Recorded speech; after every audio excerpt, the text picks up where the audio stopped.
Русский, который ты понимаешь.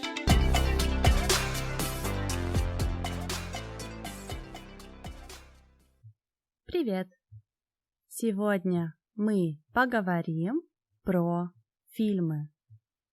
Я прочитаю тебе 4 истории про разные фильмы, а ты угадаешь, о каких фильмах я говорю. Я прочитаю текст 2 раза. Сначала медленно, а потом в нормальном темпе. Фильм 1. Этот фильм – экранизация фэнтези-романа.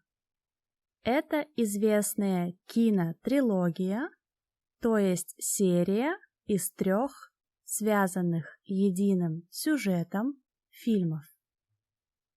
Эта трилогия является одним из самых крупных проектов в истории кино.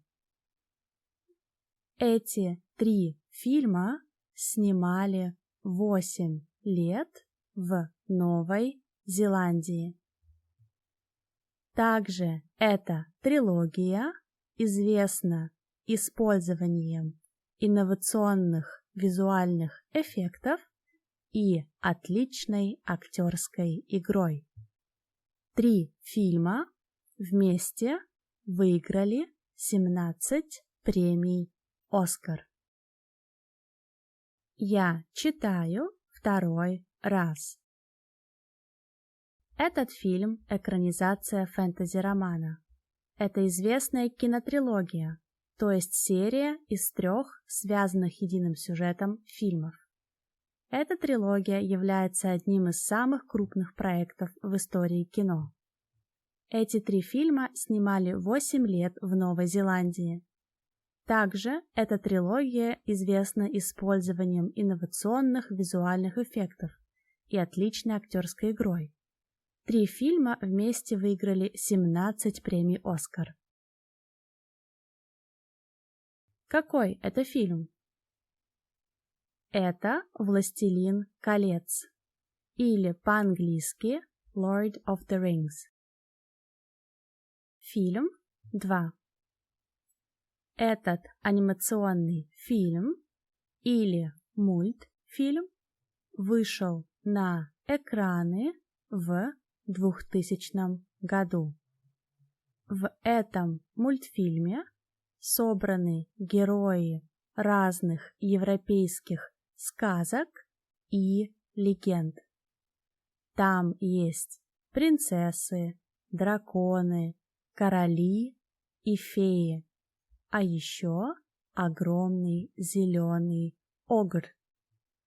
Он живет один на болоте и очень доволен своей спокойной жизнью, пока ему не приходится отправиться в путешествие с говорящим ослом.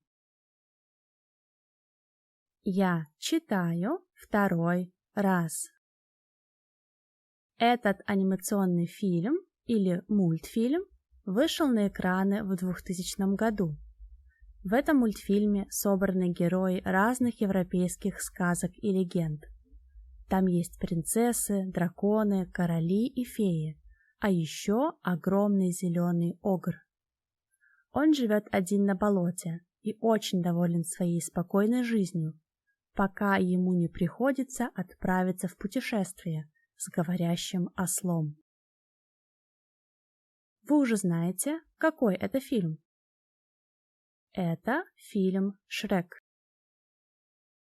Фильм 3. Этот фильм был снят в 1990 году и с тех пор является классикой кино. Это американский рождественский комедийный фильм, сюжет которого всем знаком. Это история про мальчика, которого забыли дома в Чикаго, когда на рождественских каникулах его семья улетает в Париж. Сначала мальчик наслаждался одиночеством в доме, но потом появились два грабителя. Я читаю второй раз. Этот фильм был снят в 1990 году и с тех пор является классикой кино. Это американский рождественский комедийный фильм, сюжет которого всем знаком. Это история про мальчика, которого забыли дома в Чикаго, когда на рождественских каникулах его семья улетает в Париж. Сначала мальчик наслаждался одиночеством в доме, но потом появились два грабителя. Какой это фильм? Это фильм «Один дома» или по-английски «Home Alone». Фильм 4. Этот американский фильм в жанре научной фантастики был снят в 2009 году и вышел в 3D формате. Действие фильма происходит в будущем в звездной системе Альфа Центавра. На этой очень красивой планете живут синие люди Нави, которые говорят на своем языке. Режиссер этого фильма снял «Титаник» и «Терминатора». Я читаю второй раз. Этот американский фильм в жанре научной фантастики был снят в 2009 году и вышел в 3D формате. Действие фильма происходит в будущем, в звездной системе Альфа Центавра. На этой очень красивой планете живут синие люди, Нави, которые говорят на своем языке. Режиссер этого фильма снял «Титаник» и «Терминатора». Вы уже знаете, какой это фильм? Это фильм «Аватар». Сколько ты угадал или угадала? Пиши в комментариях. Новые слова можно тренировать в Quizlet.